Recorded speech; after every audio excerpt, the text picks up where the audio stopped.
வணக்கம். கர்த்தருக்குள் பிரியமான சகோதர சகோதரிகளே, உங்கள் அனைவரையும் இந்த உயிர்த்தெழுந்த காலை வேளையிலே கர்த்தருடைய வார்த்தையோடு சந்திக்க கர்த்தர் தந்த கிருபைக்காக கர்த்தருக்கு நான் நன்றி செலுத்துகிறேன். இந்த நாளிலும் நம்மோடு கூட கர்த்தர் இடைபடும்படியாக பேசும்படியாக அவருடைய வசனத்தின் மூலமாக கர்த்தர் நம்மோடு கூட பேசும்படியாக நாம் கண்களை மூடி ஒரு நிமிஷம் ஜெபம் பண்ணுவோம். எங்களை நேசிக்கிற நல்ல கர்த்தாவே, அருமையான வேலைக்காக உங்களுக்கு நன்றி செலுத்துகிறோம். ஆண்டவரே, இந்த காலை வேளையிலும் உம்மை நோக்கி பார்க்க தந்த கிருபைகளுக்காக ஸ்தோத்திரம். உம்மை ஆராதிக்க தந்த அருமையான சந்தர்ப்பத்திற்காக ஸ்தோத்திரம். உம்மை துதித்து பாட கர்த்தர் உதவி செய்தீரே. சமூகத்துல ஆண்டவரே, பல காரியங்களுக்காக ஆண்டவரே விண்ணப்பிக்க வேண்டுதல் செய்ய கர்த்தர் தந்த கிருபைகளுக்காகவும் ராஜா ஆண்டவரே கர்த்தாவே, இந்த கால வேளையில ஆண்டவரே இந்த செய்தியை இந்த கருத்துல ஒப்புக்கொள்கிறோம். கர்த்தர் நீர் எங்களோடு கூட கர்த்தர் நீர் இடைப்படும். ஆண்டவரே, கர்த்தர் நீர் எங்களோடு கூட பேசும். தாவே பேசும், அடியேன் கேட்கிறேன் என்று சொல்லி ஆண்டவரே உம்முடைய சமூகத்துல தன்னை தாழ்த்தின அந்த குட்டி சாமுவேலை போல ஆண்டவரே நாங்கள் எங்களை முற்றிலுமாய் தாழ்த்துகிறோம். உம்மை நோக்கி பார்க்கிறோம். எல்லா துதி கனமையும் உமக்கே செலுத்துகிறோம். இயேசுவின் நாமத்தில் ஜெபங்களும் பிதாவே, ஆமேன். கர்த்தருடைய பரிசுத்த நாமம் மகிமைப்படுவதாக. நாம் ஆண்டவருடைய வாழ்க்கையில் நடந்த சம்பவங்களை ஒவ்வொன்றாக தியானித்துக் கொண்டே வருகிறோம். அதுல இன்னைக்கு அடுத்த சம்பவத்தை நம்ம பார்க்க போகிறோம். அது என்ன அப்படின்னா, அதை எடுத்துக்கொள்வோம். மத்தேயு எழுதின சுவிசேஷம் 38வது வசனத்திலிருந்து மத்தேயு 5வது அதிகாரம் 38வது வசனத்திலிருந்து 42வது வசனம் வரைக்கும் நான் வாசிக்கிறேன் பாருங்க. கண்ணுக்கு கண், பல்லுக்கு பல் என்று உரைக்கப்பட்டதை கேள்விப்பட்டிருக்கிறீர்கள். நான் உங்களுக்கு சொல்லுகிறேன், தீமையோடு எதிர்த்து நிற்க வேண்டாம். ஒருவன் உன்னை வலது கன்னத்தில் அறைந்தால் அவனுக்கு மறு கன்னத்தையும் திருப்பி கொடு.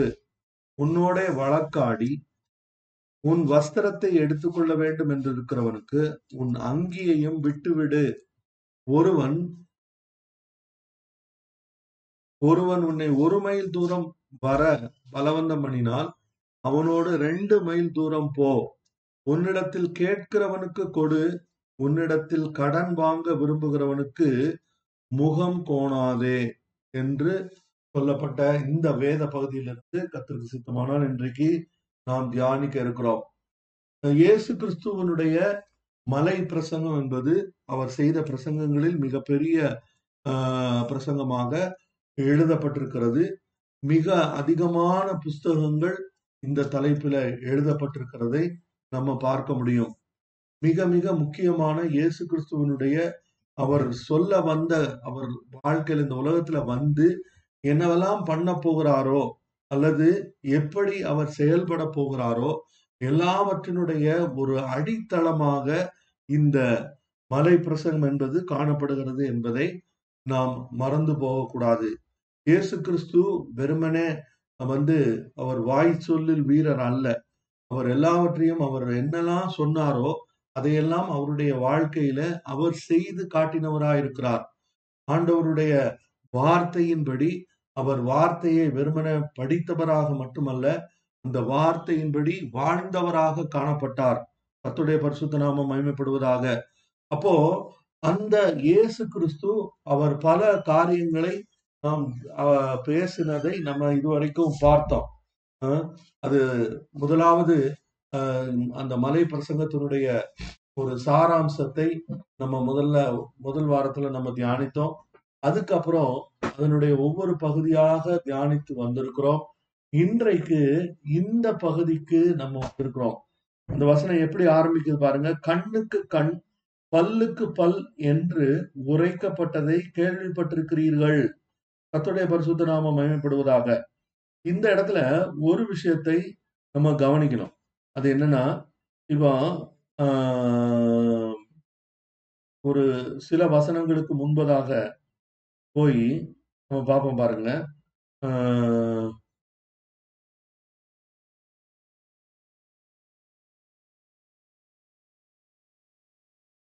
இதுக்கு முன்னாடி ஆண்டவர் என்ன சொல்றாரு? பூர்வத்தாருக்கு உரைக்கப்பட்டது என்று கேள்விப்பட்டிருக்கிறீர்கள் அப்படின்னு 21வது வசனத்திலையும் 27வது வசனத்திலையும் பூர்வத்தாருக்கு உரைக்கப்பட்டதென்று கேள்விப்பட்டிருக்கிறீர்கள் என்று ஒரு வார்த்தையை இயேசு பயன்படுத்துகிறார். ஆனா இந்த 38வது வசனத்தை பாத்தீங்கன்னா, கண்ணுக்கு கண் பல்லுக்கு பல் என்று உரைக்கப்பட்டதை கேள்விப்பட்டிருக்கிறீர்கள். அப்ப பூர்வத்தாருக்கு உரைக்கப்பட்டது அப்படின்னு சொல்றது என்னது, உரைக்கப்பட்டது என்று சொல்வது என்ன? இந்த ரெண்டுக்கும் உள்ள வித்தியாசத்தை நாம் அறிந்து கொள்ள வேண்டும். பூர்வத்தாருக்கு உரைக்கப்பட்டது அப்படின்னு சொன்னா, அதாவது ஆண்டவர் அவருடைய வார்த்தையை கொடுத்தார்.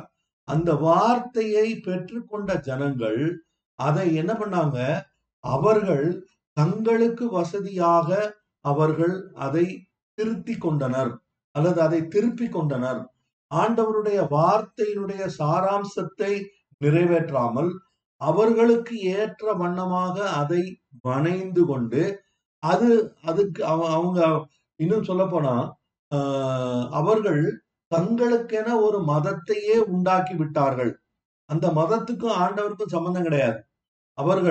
அவர்களாகவே ஒரு மதத்தை உருவாக்கி அந்த மதத்துக்கு ஆண்டவருடைய வார்த்தையிலிருந்து உள்ள காரியங்களை அந்த அவருடைய மதத்துக்கு ஏற்ற வண்ணமாக அதை மாற்றிக்கொண்டு அதன்படி நாங்கள் ஜீவித்தோம், அதன்படி நாங்கள் வாழ்கிறோம், ஆகவே நாங்கள் பரிசுத்தவான்கள், ஆகவே நாங்கள் ஆண்டவருடைய பிள்ளைகள், ஆகவே நாங்கள் தான் ஆண்டவருடைய ஊழியக்காரர்கள் என்று ஆண்டவருடைய வார்த்தைய ட்விஸ்ட் பண்ணாங்க.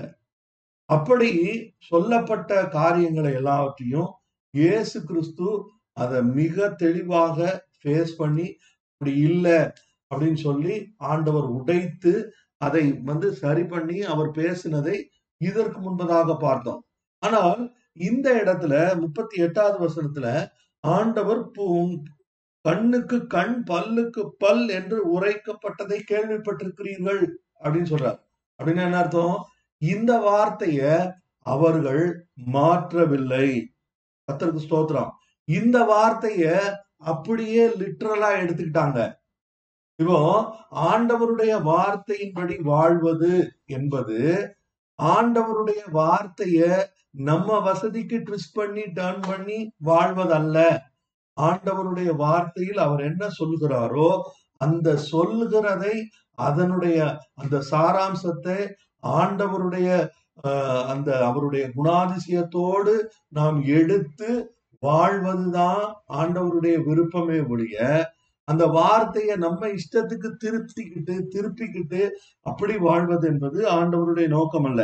இப்ப இந்த ஜனங்கள் இந்த வசனத்தை எப்படி அவங்க பயன்படுத்தினாங்க அப்படிங்கிறத நம்ம பார்க்கணும். அப்படின்னா அதுக்கு நம்ம பழைய ஏற்பாட்டுக்கு நம்ம போகணும். ஏன் பழைய ஏற்பாட்டுக்கு போகணும்? பழைய ஏற்பாட்டில் தான் இந்த அதாவது ஆண்டவருடைய கற்பனைகள் சொல்லப்பட்டிருக்கிறதை இந்த பழைய ஏற்பாட்டில் இருக்கிற அந்த மோசேயினுடைய கற்பனைகளை தான் இயேசு இங்க அவர் அதை விஸ்தரித்து பேசுகிறதை நம்ம பார்க்கிறோம். கர்த்தருக்கு ஸ்தோத்திரம். அதுல இந்த கண்ணுக்கு கண் அப்படிங்கிற இந்த விஷயம் 3 இடங்களில் குறிப்பிடப்பட்டிருக்கிறதை நம்மால் பார்க்க முடியும். அது எங்கெல்லாம் அப்படின்னு பார்த்தா யாத்ராகமம் 21வது அதிகாரம் 24வது வசனத்திலும், லேவியராகமம் 24வது அதிகாரம் 20வது வசனத்திலும், உபாகமம் 19வது அதிகாரம் 21வது வசனத்திலுமாக 3 இடங்களில் இந்த வார்த்தை அப்படியே பயன்படுத்தப்பட்டிருக்கிறதை நம்ம பார்க்க முடியும். ஆனால் 3 விதங்களில் பயன்படுத்தப்பட்டிருக்கிற இந்த வார்த்தை என்பது இவர்கள் பயன்படுத்துவதை போல பயன்படுத்தப்படவில்லை என்பதை நாம் கவனிக்க முடியும். அந்த 3 இடங்களிலும் அது எந்த இடத்துல சொல்லப்பட்டிருக்கிறது? It is set in a court setting. அதாவது இந்த கண்ணுக்கு கண் பல்லுக்கு பல் என்கிறதான காரியம் it is not used for personal vengeance. தனிப்பட்ட பகையை தீர்த்து கொள்ளும்படியாக ஆண்டவர் இந்த வார்த்தையை சொல்லவில்லை. இந்த வார்த்தை எந்த இடத்துல சொல்லப்பட்டது, எப்படி பயன்படுத்தப்பட்டிருக்கிறது? இட் இஸ் 3 தடவை பயன்படுத்தப்பட்டிருக்கிறது. எந்த காரியத்துக்குமே 2 அல்லது 3 சாட்சிகள் தான். அந்த சாட்சிகள் அது அப்படி பார்த்தாலும் அந்த 3 சந்தர்ப்பமும் எப்படிப்பட்ட இடத்துல சொல்லப்பட்டிருக்கிறது? ஒரு கோர்ட் செட்டிங்ல ஒரு ஒரு நியாயாதிபதிக்கு முன்பதாக அவர்கள் நியாயம் தீர்க்கும் போது அவர்கள் இந்த வார்த்தையை பயன்படுத்துகிறார்கள். அப்படின்னா என்ன அர்த்தம்? தவறுக்கு ஏற்ற தண்டனை அது கண்டிப்பாக என்ன பண்ணணும்? பெற்றுக்கொள்ளத்தான் வேண்டும்.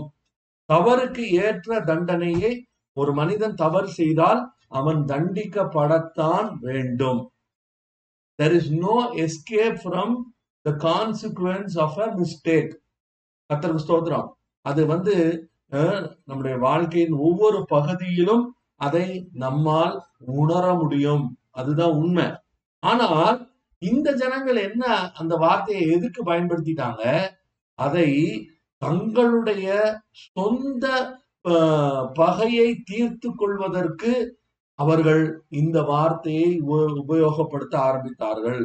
அப்போ அதுக்கு கண்ணுக்கு கண்ணு பல்லுக்கு பல்லுன்னு அவன் என்னை அடிச்சுட்டானா, அவன் ஒரு கையை அடிச்சானா, அவன் ஒரு கையில அடிச்சுட்டானா நான் என்ன செய்யணும்?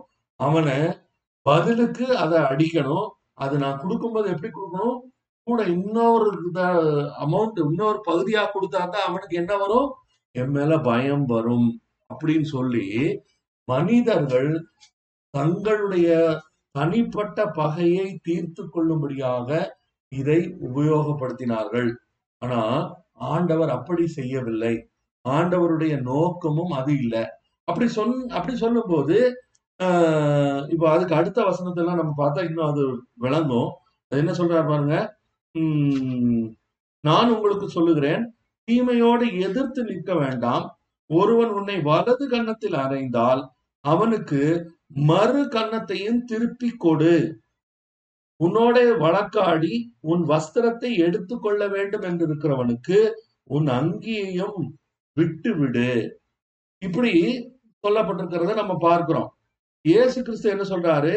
தீமையோடு எதிர்த்து நிற்க வேண்டாம். அப்ப தீமையோடு நாம் எதிர்த்து நிற்க வேண்டாம் அப்படின்னு சொன்னா நம்ம என்ன செய்யணும்? அதுக்கு அது ஆண்டவர் என்ன சொல்றாரு? நீ பழி வாங்க போகாத. அதைத்தான் ஆண்டவருடைய வார்த்தையில நம்ம பார்க்கிறோம். பழி வாங்குதல் என்னுடையது என்று கர்த்தர் சொல்லுகிறார். அவர் தான் பழி வாங்கணும். நமக்காக யார் தான் யுத்தம் செய்யணும்? ஆண்டவர் தான் நமக்காக யுத்தம் செய்யணுமே ஒழிய நாம் போய் என்ன செய்யக்கூடாது? நம்முடைய யுத்தத்தை செய்யும்படியாக நாம் அழைக்கப்படவில்லை. நம்ம அப்படி நம்ம கையில அந்த காரியத்தை நம்ம எடுக்கும் போது ஆண்டவரால் என்ன செய்ய முடியாது? செயல்பட முடியாது. இதுக்கு வேதத்துல அநேக உதாரணங்கள் இருக்கிறது. கர்த்தருக்கு ஸ்தோத்திரம். ஆண்டவர் அவருடைய ஜனங்களுக்காக யுத்தம் செய்யும் போதெல்லாம் அவர் என்ன பண்றாரு? அவர் அந்த காரியங்களை அதற்கு வெற்றி தருகிறார். ஆண்டவர் அவங்களுக்கு உதவி செய்கிறாரு. ஆண்டவர் அவங்களுக்கு ஜெயத்தை கொடுக்கிறார். அவர் இன்னும் சொல்ல போனா ஆண்டவருடைய வார்த்தையில நம்ம பார்க்கும்போது தெரியும், ஆண்டவர் கொடுத்த மிகப்பெரிய வெற்றிகள் எல்லா சமயத்திலும் அவர்களுக்கு தோல்வி என்பதை மிக அருகில அவர்கள் உணர்ந்தார்கள். அப்படிப்பட்ட சமயத்துல ஆண்டவர் அவர்களுக்கு மிகப்பெரிய வெற்றிகளை கொடுக்கிறார். ஆண்டவருடைய ஜனங்களுக்கு அவர் கொடுக்கிறார். அப்ப என்ன நடக்குது?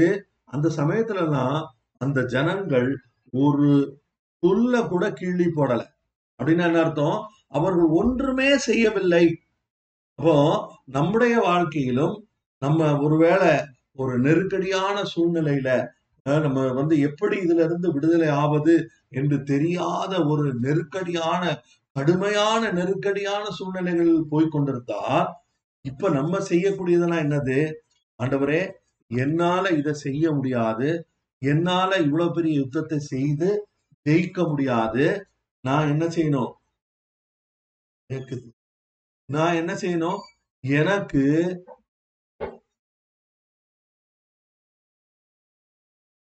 எனக்காக நீர் யுத்தம் பண்ணும்படியாக நான் என்னை உம்மிடத்துல ஒப்பு கொடுக்கிறேன் என்று சொல்லி ஆண்டவருடைய கையில நாம் நம்முடைய யுத்தங்களை ஒப்படைத்தல் என்பது மிக சிறப்பான ஒரு காரியமாக இருக்கும். அப்படி செய்யும் போது நம்மால்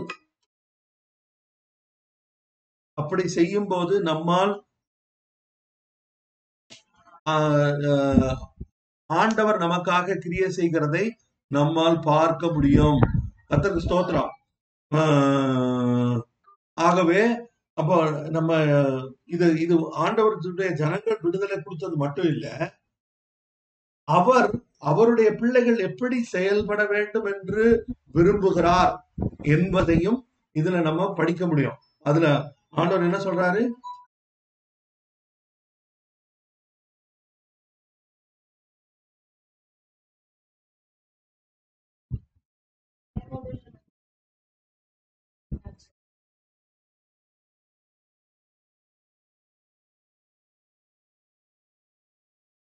நான் வீடியோ அனுப்புறேன்டா, அதுல பாரு.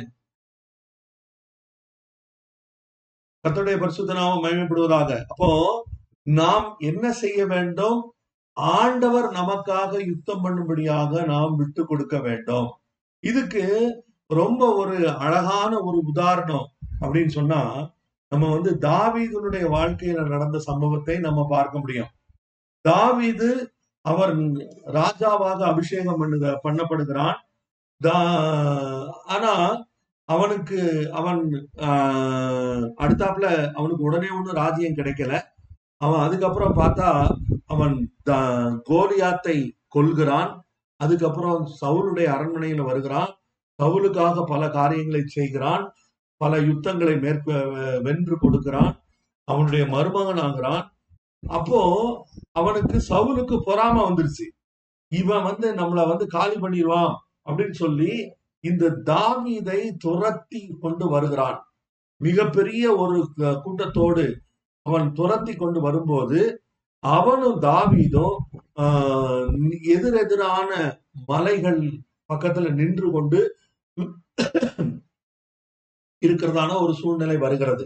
அப்ப என்ன நடக்குது? அங்க ஆண்டவர் என்ன செய்யறாரு பாருங்க. அங்க தாவீது அவன் அந்த சவுல் இருக்கிற இடத்துல சவுல் தங்கி இருக்கிறதான அந்த குகைக்குள்ளேயே போறான். போய் அங்க போகும்போது அவனோட கூட இருக்கக்கூடிய வேலைக்காரன் சொல்றான், ஆண்டவர் உன்னுடைய சத்துருவை உன் கையில் ஒப்பு கொடுத்தார். Now is the time to take revenge. ஒரே குத்தா ஒரு வார்த்தை சொல்லு, நான் ஒரே குத்தா இவனை குத்தி கொன்னுறேன் அப்படின்னு சொல்லும் போது அந்த தாவீது என்ன செய்தான்? இல்ல, நான் தேவன் அபிஷேகித்தவர் மேல் என்னுடைய கையை நான் போட மாட்டேன் அப்படின்னு சொல்லிட்டு அவன் என்ன செய்கிறான்? தாவீது சவுலுடைய செம்பையும் சவுலுடைய ஈட்டியையும் எடுத்துக்கொண்டு அவனுடைய சவுலுடைய வஸ்திர தொங்கலை அறுத்து கொள்ளுகிறான். அந்த இடத்துல அறுத்துட்டு எடுத்துட்டு வந்துட்டான். அதை பற்றி ஆண்டவருடைய வார்த்தை என்ன சொல்லும் தெரியுமா?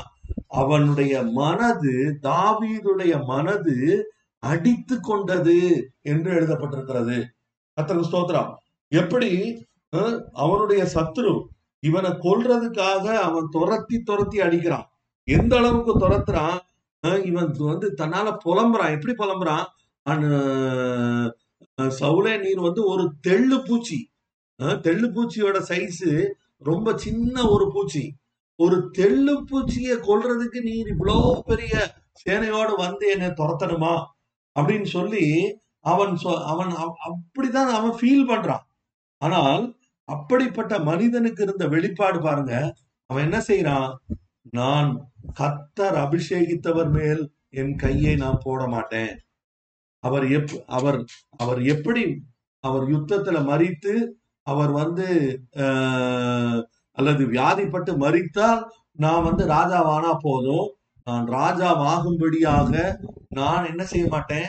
நான் அதை கையில் எடுக்க மாட்டேன் என்று சொல்லக்கூடிய அளவுக்கு அவன் ஒரு நல்ல ஒரு மனிதனாக காணப்பட்டான்.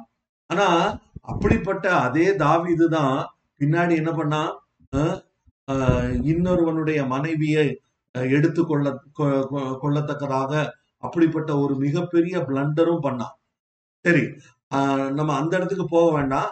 ஆனால் இந்த இடத்துல என்ன நடக்குது அப்படின்னா, அதுக்கும் ஒரு காரணத்தையும் நான் சொல்ல ட்ரை பண்றேன். அது இந்த இடத்துல ஆண்டவரை மட்டுமே நம்பி, ஆண்டவருடைய வார்த்தையை மட்டுமே நம்பி அவன் வாழ்ந்து கொண்டிருக்கிறான்.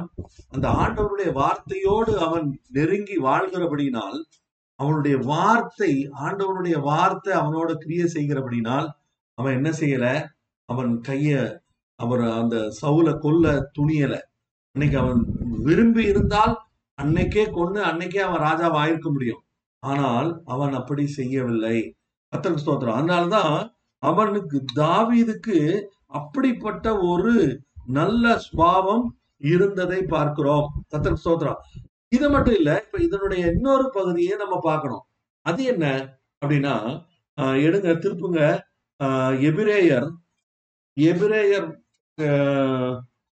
எபிரேயருக்கு எழுதின நிருபம் 1வது அதிகாரம் 1 வசனம் நான் வாசிக்கிறேன் பாருங்க. பூர்வ காலங்களில் பங்கு பங்காகவும் வகை வகையாகவும் தீர்க்கதரிசிகள் மூலமாய் பிதாக்களுக்கு திருவுளம் பற்றின தேவன். ஆண்டவருடைய வார்த்தை என்ன சொல்லி பாருங்க. பூர்வ காலங்களில் பங்கு பங்காகவும் வகை வகையாகவும் தீர்க்கதரிசிகள் மூலமாய் பிதாக்களுக்கு திருவுளம் பற்றின தேவன் இந்த கடைசி நாட்களில் குமாரன் மூலமாய் நமக்கு திருவுளம் பற்றினார். இவரை சர்வத்துக்கும் சுதந்திரவாளியாக நியமித்தார். இவரை கொண்டு உலகங்களை உண்டாக்கினார். இங்க பாருங்க, இதுல நம்ம இந்த மற்ற பகுதியெல்லாம் இப்ப கவனத்துல எடுக்க வேண்டாம். பூர்வ காலங்களில் பங்கு பங்காகவும் வகை வகையாகவும். இப்போ நம்ம புதிய உடன்படிக்கையின் காலத்தில் இருக்கிறோம். நம்ம பழைய உடன்படிக்கைக்கு உட்பட்டவர்கள் அல்ல. நம்ம ஆண்டவருடைய வார்த்தைய இயேசு கிறிஸ்து சிலுவையில் செய்து முடித்த அந்த ஸ்கிரீட் வழி அல்லது அந்த எப்படி சொல்றது, ஆண்டவர் நமக்காக செய்து முடித்த அந்த இடத்துல இருந்து நம்ம பார்க்கிறோம். நம்ம பழைய ஏற்பாட்டின் பழைய உடன்படிக்கையின் அடிப்படையில நம்ம பார்ப்பதில்லை, ஆண்டவர் செய்து முடித்ததன் அடிப்படையில் பார்க்கிறோம். அப்போ ஆண்டவர் என்ன செய்யறாரு, பூர்வ பங்கு பங்காக ஆண்டவர் செயல்படுத்துகிறார். அதுக்கு என்ன பங்கு பங்காக அப்படின்னா, இப்ப பாருங்க, இதுக்கு நம்ம இங்க போனோம்னா யாக்கோபுடைய வாழ்க்கைக்கு போனோம். யாக்கோபுடைய வாழ்க்கையில நடந்த விஷயம் என்ன, அவன் ஒரு இடத்துக்கு வருகிறான். அவன் சீகேம் என்கிற ஊருக்கு தங்குகிறான். அங்க என்ன நடக்குது, சீகேமுடைய ராஜாவுடைய மகன் அவன் என்ன பண்றான், தீனாளை அவன் மேன் ஹேண்டில் பண்றான். அப்படி பண்ணிட்டு அவன் அதுக்கப்புறம் என்ன சொல்றான், எனக்கு அவளை கல்யாணம் பண்ணிக்கணும் அப்படின்னு சொல்லிட்டு அவன் கேட்கிறான். அதை கேட்கும் போது அந்த சம்பவம் நடந்ததை யாக்கோபும் கேள்விப்படுகிறான். ஆனா யாக்கோபு ரியாக்ட் பண்ணதா ஆண்டவருடைய வார்த்தையில இல்ல.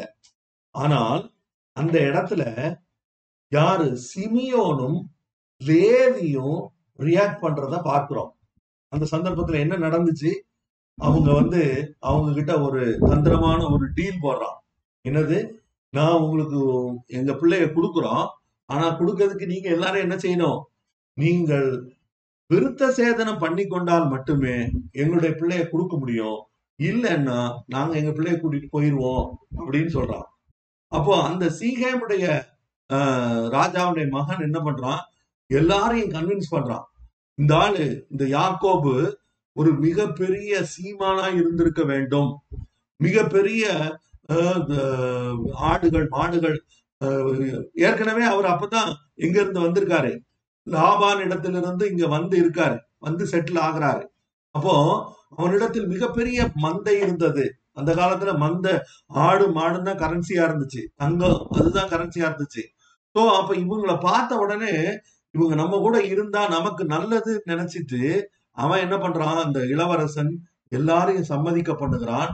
எல்லாருக்கும் விருத்த சேதனம் செய்யப்படும் போது இந்த 2 பேர் யாரு, சிமியோனும் லேவியும் என்ன பண்றாங்க, உள்ள புகுந்து அவ்வளவு அந்த சீகேமில் இருந்த அவ்வளவு ஆண்களையும் பெண்களையும் எல்லாரையும் வெட்டி கொண்டுட்டாங்க. மிக பெரிய பயங்கரத்தை அவர்கள் நிகழ்த்துகிறார்கள். அப்போ எதுக்காக? அவருடைய தங்கையை தப்பா ஹேண்டில் பண்ணதுனால, தப்பா நடத்தினதுனால அவங்க 2 பேருக்கு வந்த கோபம் எந்த அளவுக்கு கோபம் வந்திருக்கு, அந்த ஊரையே கொளுத்தி காலி பண்ணி அவருடைய ஆடு மாடுகள் எல்லாத்தையும் அள்ளிட்டு வந்து அப்படிப்பட்ட ஒரு பெரிய பேரழிவை அவர்கள் உண்டாக்குகிறார்கள்.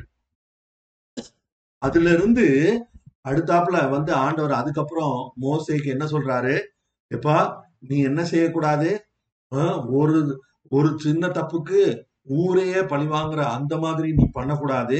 நீ என்னதான் பண்ணலாம், கண்ணை காலி பண்ணிட்டானா நீ கண்ணை வாங்கிக்கோ, கைய வெட்டிட்டானா நீ ஒரு கைய வாங்கிக்கோ, அதோட நிறுத்திக்கோ அப்படின்னு ஆண்டவர் சொல்றாரு. இது என்னது, இது ஒரு இவ்வளவு ஒரு மோசமான ஒரு தீர்ப்பு. இங்க இத கண்ணுக்கு கண் அப்படின்னு சொல்லியிருந்தா அப்ப இது என்ன ஆகுது, இது கிருபையின் வெளிப்பாடாக காணப்படுகிறது. இதையும் அதையும் வச்சா எதுதான் கிருபை, கண்ணுக்கு கண்ணுதான் கிருபை, பல்லுக்கு பல்லுதான் கிருபை, கைக்கு கை தான் கிருபை. ஒரு தப்பு பண்ணதுக்காக குடும்பத்தையே காலி பண்றது கிருபை கிடையாது. இங்க இருந்து இங்க வந்திருக்கோம். இப்போ நாம் அதுல இருந்தும் ஆண்டவர் என்ன பண்றாரு, பங்கு பங்காக வகை வகையாக வெளிப்படுத்துற தேவன் இப்போ நமக்கு என்ன சொல்லி கொடுக்கிறாரு, என்ன சொல்றாரு, நீ என்ன பண்ணணும், உன்னை வலது கன்னத்தில் அடிக்கிறவனுக்கு இடது கன்னத்தை காட்டு. அப்படின்னா என்ன அர்த்தம், நீ டோன்ட் ஃபைட் ஈவில், அதுக்கு எதிர்த்து நிக்காத. அவன் அவன் அவன் ஒரு மனிதனுடைய வலது கன்னத்துல ஒருத்த அடிக்கணும்னா எப்படிதான் அடிக்க முடியும், பின்னாடி இருந்துதான் அடிக்க முடியும். அப்படின்னா என்ன அர்த்தம், அவன் உன்னை முதுகுல குத்துறான். ஆனால் நீ என்ன செய்ய வேண்டும் என்று ஆண்டவர் விரும்புகிறார், நீ அவனுக்கு நன்மை செய்ய வேண்டும் என்று ஆண்டவர் விரும்புகிறார். நீ அவனுக்கு எந்த விதத்திலாவது அவருடைய அன்பை வெளிப்படுத்த வேண்டும் என்று ஆண்டவர் விரும்புகிறார். அதனாலதான் ஆண்டவர் என்ன சொல்றாரு அந்த வசனத்துல, அதுக்கப்புறம் நம்ம பாக்குறோம் மத்தேயு 5:38 என்ன,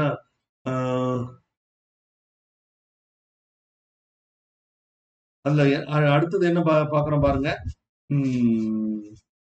தீமையோடு எதிர்த்து நிற்க வேண்டாம், டோன்ட் ஃபைட் ஈவில். அதுக்கு அடுத்தது, உன்னோடு வழக்காடி உன் வஸ்திரத்தை எடுத்துக்கொள்ள வேண்டும் என்று இருக்கிறவனுக்கு உன் அங்கியையும் விட்டுவிடு. ஒருவன் உன்னை 1 மைல் தூரம் வர பலவந்தம் பண்ணினால் அவனோட 2 மைல் தூரம் போ அப்படின்னு சொல்லி ஆண்டவர் சொல்லுகிறத பார்க்கிறோம்.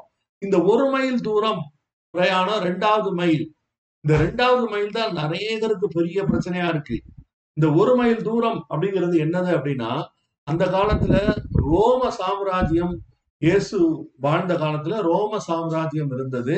அந்த ரோமர்கள் இவர்களை ஆண்டு கொண்டிருந்தார்கள். அப்ப என்ன பண்ணுவாங்கன்னா, அந்த ரோம வீரர்கள் ஒரு இடத்துல இருந்து இன்னொரு இடத்துக்கு அவங்க டிராவல் பண்ணி போகும்போது அவங்களுடைய திங்ஸ் எல்லாம் எடுத்துட்டு போறதுக்கு அவர்கள் ஒரு சட்டத்தை ஏற்றி இருந்தார்கள். என்ன சட்டம், அவன் யார்ட்டையாவது பார்த்து நீ என்னுடைய திங்ஸை எடுத்துட்டு வா அப்படின்னு சொன்னா அவனோடு கூட 1 மைல் தூரம் அவன் கண்டிப்பாக நடக்க வேண்டும். அந்த 1 மைல் தூரம் நடக்கலைன்னா அவன் மேல இவங்க கேஸ் ஃபைல் பண்ணலாம் அல்லது அவனை துன்புறுத்த முடியும்.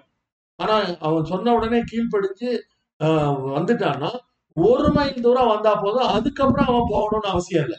அதுக்கப்புறம் அவன் என்ன செய்யணும், அவன் வேற ஆளை பார்த்துக்கலாம் அல்லது அவனே தூக்கிக்கலாம். அப்படி இருந்த சமயத்துல இவர் என்ன செய்யறாரு, ஆண்டவர் என்ன சொல்றாரு, ஒருவன் உன்னை 1 மைல் தூரம் வர பலவந்தம் பண்ணினால் அவனோடு 2 மைல் தூரம் நீ போ அப்படின்றாரு. அப்படின்னா என்ன அர்த்தம், இப்போ முதல் 1 மைல்ல ரோமனுக்கு இவன் அடிமை, முதல் மைல்ல.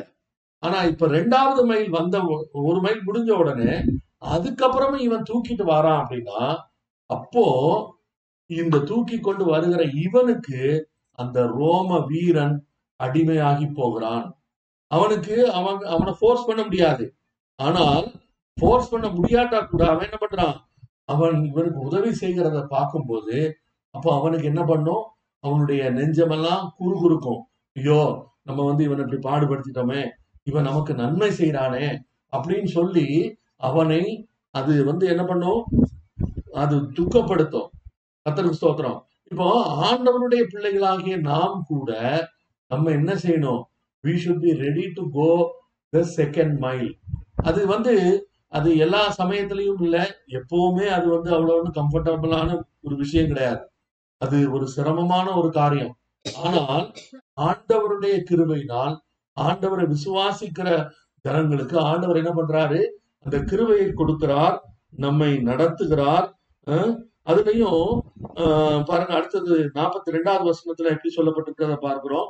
அது என்னது, உன்னிடத்தில் கேட்கிறவனுக்கு கொடு, உன்னிடத்தில் கடன் வாங்க விரும்புகிறவனுக்கு முகம் கோணாதே. உன்னிடத்தில் கேட்கிறவனுக்கு கொடு. அப்போ யாராவது நமக்கு கிட்ட கடன் கேட்டா நம்ம என்னதான் செய்யணும், நம்ம கண்டிப்பா கடன் கொடுக்கத்தான் செய்யணும். ஏன்னா ஆண்டவருடைய வார்த்தை மிக தெளிவாக சொல்லுகிறது, கேட்கிறவனுக்கு கொடு. அப்படின்னா கையில வச்சுக்கிட்டு இல்ல நாளைக்கு வா, நாளை கழிச்சு வா அப்படின்னு அழைக்க கூடாது. ஆனா அதே சமயத்துல இந்த வசனத்தை நம்ம படிக்கும் போது இன்னொரு காரியத்தையும் நாம் கவனத்தில் கொள்ள வேண்டும். அது என்னது, ஒண்ணு, இது நான் ஏற்கனவே சொன்னேன், கண்ணுக்கு கண் பல்லுக்கு பல் அப்படிங்கிறது it is based on the court system. கோர்ட்ல தான் அதை பயன்படுத்துகிறார்கள். அதை அது அந்த அளவின்படி அவர்கள் செய்கிறார்கள். அப்போ நமக்கு நியாயம் வரும்படியாக நம்ம என்ன செய்யணும், we should depend on the court of heaven. ஆண்டவருடைய அந்த கோர்ட், அந்த கோர்ட் தமிழ்னு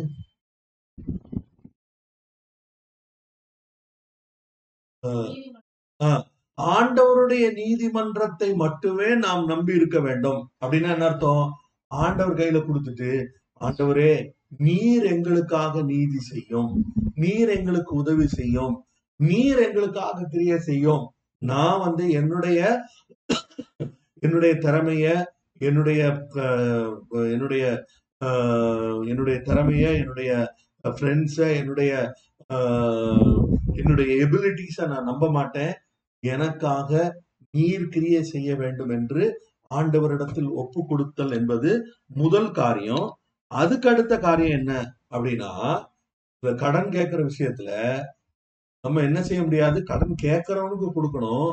அதுக்காக நம்ம என்ன செய்யக்கூடாது, ஜாமீன் கையெழுத்து போட்டு அவன் தெருவுல போக அவனோட சேர்ந்து நம்மளையும் தெருவில் இழுத்து விடாதபடி நாம் கவனமாக இருக்க வேண்டும். அது அப்படிதான் செயல்பட முடியும், செயல்பட வேண்டும் என்று ஆண்டவர் எதிர்பார்க்கிறார். ஏன்னா ஆண்டவர் ஞானமும் கொடுத்திருக்காரு. அப்போ அதுக்கு அதை எங்களுக்கு கற்றுக் கொடுத்தவர்கள் சொன்ன ஒரு காரியத்தை மட்டும் நான் சொல்லிட்டு முடிச்சிடுறேன். அது என்ன சொன்னாங்க அப்படின்னா, நீ கடன் கொடுப்பதை எப்படி கொடுக்க வேண்டும், ரொம்ப சிம்பிள். 10,000 ரூபாய் கேக்குறாங்க அப்படின்னா என்ன செய்யணும், உனக்கு 10,000 ரூபாய் உன் கையில ஒருவேளை இருக்கலாம், இருந்தாலும் அதுக்கு என்ன நம்ம என்ன யோசிச்சிருப்போம், அதை இத்தனாம் தேதி இதுக்கு கொடுக்கணும், கேஸுக்கு கொடுக்கணும், கரண்ட் பில்லு கொடுக்கணும், இப்படி நிறைய காரியங்கள் யோசிச்சிருப்போம். அப்போ இத நம்ம அதனால அப்படி எடுத்து கொடுக்க முடியாது. இப்ப என்ன பண்ணலாம் அப்படின்னா, நம்ம கொடுத்துட்டு அது திரும்ப வரலனா கூட நம்மை பாதிக்காத ஒரு பகுதி அந்த காசை எடுத்து நம்ம கண்டிப்பா கொடுக்கலாம்.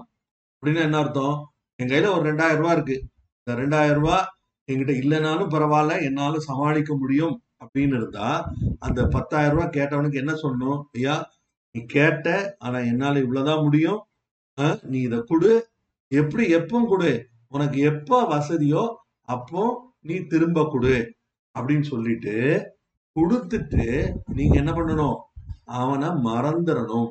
அல்லது அவனை மறக்கிறதோ இல்லையோ, அவனுக்கு கொடுத்த கடனை மறந்துடணும். இதுல ஒரு மிகப்பெரிய அட்வான்டேஜ் இருக்கு. என்ன அட்வான்டேஜ் அப்படின்னா, அப்படி கடன் வாங்கினவர்கள் அந்த கடனை திருப்பி கொடுக்காமல் திரும்ப வந்து நம்ம கிட்ட கடன் கேட்க மாட்டாங்க. ஏன்னா அவங்க முதல் தடவை என்னதான் என்னால வந்து இவ்வளவுதான் முடியும், இது அவனுக்கு எப்ப முடியுமோ அப்படி அப்ப கொடுன்னு சொல்லி நம்ம திரும்பி கொடுத்ததுனால அவங்களுக்கு தெரியும் நம்ம வந்து ஏற்கனவே வாங்கின கடனையே அவனுக்கு நம்ம திரும்ப கொடுக்கல, அதனால இப்ப நம்ம திரும்ப கேட்டாலும் இவன் கொடுக்க மாட்டான் அப்படிங்கிறதுனால அடுத்தாப்புல நமக்கு வந்து தொந்தரவு பண்ண மாட்டாங்க. ஆனால் அதே சமயத்துல ஒருவேளை அவர்கள் உண்மை உள்ள ஜனங்களா இருந்தார்கள் என்றால் அப்ப என்ன செய்யறது? உண்மை உள்ள ஜனங்களா இருந்தா என்ன செய்யணும்?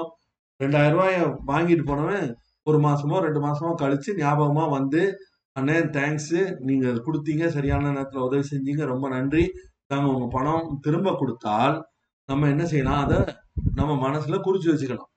ஓகே, இவன் வந்து கொடுத்த கடனை திருப்பி கொடுக்கிறவன் அப்படின்னா என்ன அர்த்தம்? ஒருவேளை அதுக்கப்புறம் அவனுக்கு ஒரு நெருக்கடி வந்து அந்த சமயத்துல அதே 10,000 ரூபாய் கேட்டா அப்ப என்ன செய்யலாம்?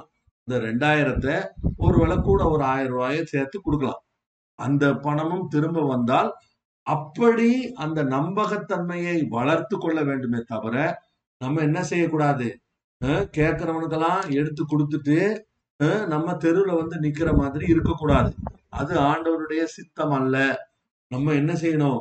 ஆண்டவர் நமக்கு ஞானத்தை கொடுத்திருக்கிறார், ஆண்டவர் நமக்கு அறிவை கொடுத்திருக்காரு, காமன் சென்ஸ் கொடுத்திருக்காரு, அதையும் கொஞ்சம் பயன்படுத்த வேண்டும். அப்போ இந்த கண்ணுக்கு கண் என்கிற இந்த காரியத்தை நம்ம பார்த்தோம். ஆண்டவருடைய ஆண்டவர் நமக்காக கிரியை செய்ய நாம் விட்டு விட வேண்டும் என்று ஆண்டவர் விரும்புகிறார். ஆண்டவர் கிரியை செய்யும் போது நமக்கு ஆன நியாயத்தை ஆண்டவர் நிலைநாட்டுவார். நமக்காக அவர் கிரியை செய்து அவர் கொடுக்கக்கூடிய வெற்றி என்பது நாம் பெறக்கூடிய வெற்றியை விட மிகப்பெரிய ஒரு வெற்றியாக இருக்கும். அத தாவீதுடைய வாழ்க்கையிலையும் நம்ம பார்க்க முடியும். அவன் வந்து சவுல கொல்லல, அவனுடைய எதிரிகள் கொண்டார்கள். அதுக்கப்புறம் ராஜ்யம் அவனிடத்துல தேடி வந்தது. ஆண்டவர் அதை வாய்க்க செய்தார். ஆண்டவர் தன் சொன்ன வார்த்தையை அவனுடைய வாழ்க்கையில நிறைவேற்றினார். அதுபோல நம்முடைய வாழ்க்கையிலும் ஆண்டவர் நமக்கு நம்முடைய யுத்தங்களை அவர் நடத்தும்படியாக அவருடைய கரத்துல ஒப்பு கொடுக்க வேண்டும். நம்ம வந்து அந்த யுத்தத்தை செய்ய முயற்சிக்க கூடாது. ஆண்டவர் இப்போ அதே இது இன்னொரு ஒரு இன்ட்ரெஸ்டிங்கான ஒரு விஷயத்தையும் கொடுத்து இதை குறிச்சு யோசிங்க, தியானிங்க.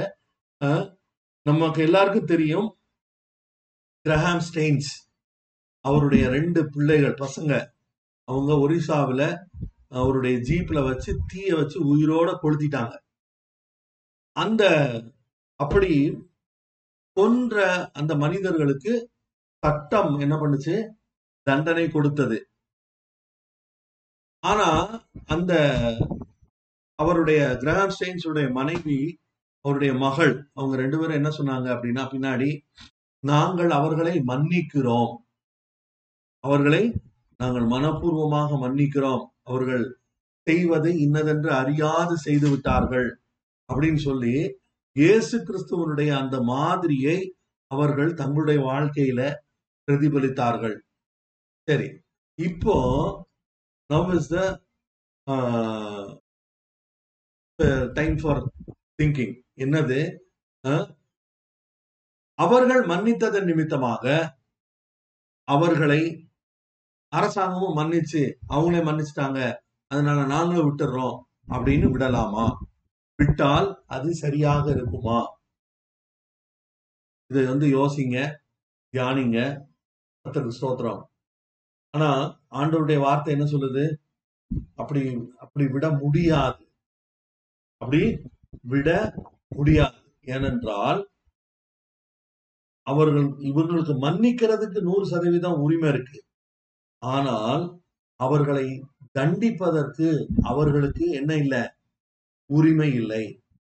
தண்டிப்பதற்கு உரிமை இல்லாததுனாலேயே அவங்கள வந்து ஜெயில இருந்து விட்டுறணும், அவங்கள விடுதலை ஆக்கிடலாம் அப்படின்னு சொல்றதுக்கும் அவங்களுக்கு உரிமை இல்லை.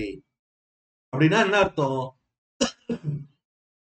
as much as God is a God of grace, அவர் அன்புள்ளவராக, உண்மை உள்ளவராக, இரக்கமுள்ளவராக, தயவுள்ளவராக இருந்தாலும் the consequences will play out. அதனால நம்ம என்ன செய்யணும்? நம்ம அவர் விசுவாசத்தினால் வரக்கூடிய நீதியை நாம் பெற்றுக்கொண்டு அவருக்குள்ளாக நம்மை மறைத்துக் கொள்வது ஒன்று மட்டுமே நம்மை வரப்போகிற தண்டனையிலிருந்து பாதுகாக்கும். புதிய உடன்படிக்கை, கிருப அப்படியெல்லாம் பேசுற நான் தண்டனையை பத்தி பேசுறேன் அப்படின்னா, இது திஸ் இஸ் இன்எவிட்டபிள். இது இதுக்கு வேற வழியே இல்லை. That is how God works. That is how his justice works. That is how everything works. ஸ்தோத்திரம். ஆகவே நம்ம என்ன செய்யணும்? ஆண்டவருடைய சமூகத்தில் நம்மை தாழ்த்தி நம்முடைய யுத்தங்களை கர்த்தர் நடப்பிக்கும்படியாக அவருடைய கருத்தில் ஒப்புக்கொடுக்கும். நம்பர் 1. அடுத்தது, நமக்கு நீதி வரும்படியாக நாம் மனுஷர்களோடு போராடாமல் ஆண்டவருடைய சமூகத்துல, ஆண்டவருடைய நீதிமன்றத்துல, ஆண்டவரே நீர் எங்களுக்காக பரிந்து பேசிக் கொண்டிருக்கிற அவர் பிரதான ஆசாரியராக இருக்கிறார். இயேசு கிறிஸ்து இன்றும் நமக்காக பரிந்து பேசிக் கொண்டிருக்கிறார். அப்படின்னா என்னதை அவர் நமக்காக பரிந்து பேசிக் கொண்டிருக்கிறார்? நம்முடைய யுத்தங்களை அவர் நடத்தும்படியாக நமக்காக அவர் பரிந்து பேசிக்கொண்டு. நம்ம கண்களை மூடி நாம் ஒரு நிமிஷம் ஆண்டோடைய கருத்தை ஒப்பு கொடுப்போம். நீங்க நேசிக்கிற நல்ல கர்த்தாவே, நன்மையான வேலைக்காக திருத்துகிறோம். கண்ணுக்கு கண், பல்லுக்கு பல் என்கிற வார்த்தையை குறித்து தியானிக்கவும், ஆண்டவரே அதில் உள்ள விஷயங்களை யோசிக்கவும் கர்த்தர் தந்த நல்ல தருணத்திற்காக உங்களுக்கு நன்றி செலுத்துகிறோம். ஆண்டவரே, நீர் எங்களோடு கூட ஆண்டவரே பேசினபடினால் உங்களுக்கு நன்றி செலுத்துகிறோம். ஆண்டவரே, நம்முடைய வார்த்தையை கொண்டு நீர் எங்களோடு இடைப்பட்டபடினால் நன்றி செலுத்துகிறோம். ஆண்டவரே, எங்களுடைய யுத்தங்களை நீர் நடத்தும்படியாக உங்களுடைய கருத்துல எங்களை தாழ்த்தி ஒப்பு கொடுக்கிறோம். எங்களுக்காக நீர் வழக்காடும்படியாக உங்களுடைய கொடுக்கிறோம். ஆண்டவரே, நீர் எங்களுக்காக கிரியை செய்யும் போது நாங்கள் எதை குறித்தும் கவலைப்பட வேண்டியதில்லை. எங்களுடைய காரியங்களுக்கான எங்களுக்கான நீதியை நீர் தர வல்லவராயிருக்கிறீர் என்பதை நாங்கள் விசுவாசிக்கிறோம். உங்களுடைய கருத்திலேயே தாழ்த்தி பிடிக்கிறோம். எல்லா துதி கனமையுமே எடுத்துக்கொள்ளும். இந்த வாரமெல்லாம் நீர் நடத்தும், பாதுகாத்துக் கொள்ளும். எல்லா ஆண்டவரே கர்த்தாவே, வரும் நாட்கள் இந்த டிசம்பர் மாதத்தையும் 29 தேதியும் காணத்தக்கதாக நீர் உதவி செய்தீர். வரும் மாதத்தையும் உடைய கருத்தில் ஒப்பு கொடுக்கிறோம். தொடர்ந்து வழி நடத்தும். எல்லா துதி கனமையுமே நீர் எடுத்துக்கொள்ளும். இயேசு நாமத்தில் ஜெபங்களும் பிதாவே, ஆமென். ஆத்துமாவே கர்த்தரை ஸ்தோத்திரி, முழுமே அவருடைய பரிசுத்த நாமத்தை ஸ்தோத்திரி. ஆத்துமாவே கர்த்தரை ஸ்தோத்திரி, கர்த்தர் செய்த சகல உபகாரங்களை மறவாதே. ஆமென். அல்லேலூயா. கர்த்தருடைய பரிசுத்த நாமம் மேம்படுவதாக. தொடர்ந்து என்னோடு கூட இணைந்திருங்கள். இந்த வீடியோ ஆடியோ உங்களுக்கு பிரயோஜனமா இருந்தால் தயவு செய்து மற்றவர்களோடு பகிர்ந்து கொள்ளுங்கள். மீண்டும் அடுத்த நிகழ்ச்சியில் உங்களை சந்திக்கும் வரை உங்களிடமிருந்து விடைபெறுவது உங்கள் சகோதரன் சந்தோஷ். அல்லேலூயா.